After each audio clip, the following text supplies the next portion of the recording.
Hey everyone, it's Craig with One Man's Cancer Journey, bringing my weekly update to you. This was one of our off weeks, so no chemotherapy this week, no doctor's visits this week. Did have acupuncture on Monday and have it scheduled again for tomorrow. Today is Friday, the day after Thanksgiving. So kind of a quiet week from a treatment perspective. Health-wise, been doing okay. This week I've had some pains from time to time, and those make you a little nervous because you just wonder what's going on. Is it just that perhaps I've stretched myself a little bit too much, maybe trying to do a little bit too much? Or is there something going on? Is something growing inside? Um, we try to remain very optimistic and hopeful, but sometimes these little pains, you just wonder what's causing it and why is it there? So we'll get some more information as we get closer to our next CT scan, which is scheduled for December 9th. So we'll get an update there, and then we will be able to review the results with Dr. Tajani on the 12th, and we'll compare those to the last CT scan to see how we're doing from hopefully a shrinkage perspective. Again, hopefully no new growth, no spreading, and hopefully this time we begin to see some shrinkage. That would be awesome news. The other topic that I thought I'd hit on today was about milestones. So if you remember back in, I think it was episode 45, I talked about that milestones can be hard, that after getting diagnosed with cancer, the next milestones were celebration of our anniversary. At that time, it was the 29th, Thanksgiving and Christmas.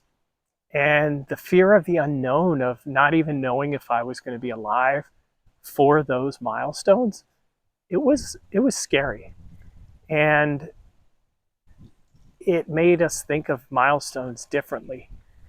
But as we've gone through treatment and we've become more educated about what cancer is and how we treat it and what we're looking for, as I've come over a year of treatment and I'm still alive and kicking, we look at milestones a little differently now. We might set them a little bit shorter, but we set them and there are reasons for us to celebrate now.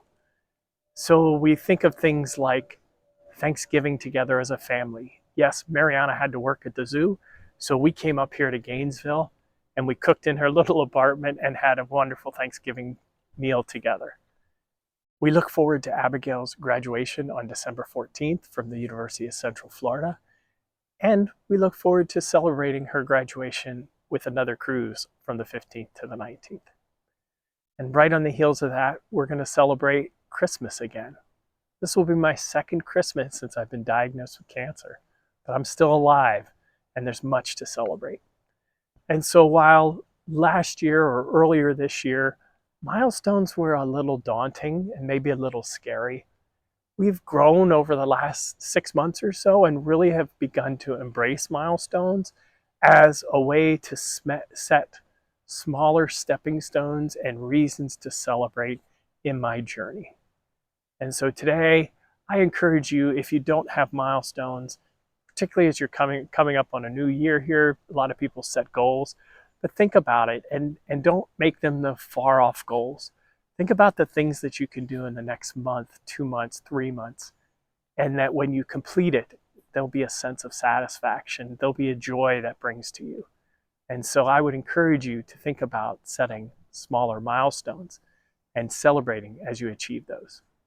For my gratitude moment this week, I am grateful to be here in beautiful Gainesville at my daughter's apartment complex to celebrate Thanksgiving with her and her boyfriend and our family, and just take time to celebrate life, to celebrate all the good things that have happened to us over this past year, all the wonderful advancements that we're making with our treatment.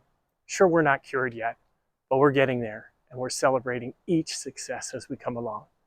And so I encourage you over this Thanksgiving weekend to remind yourself of what you're thankful for and to keep that in your hearts and your minds. I'm Craig with One Man's Cancer Journey, and I wish for you a blessed week.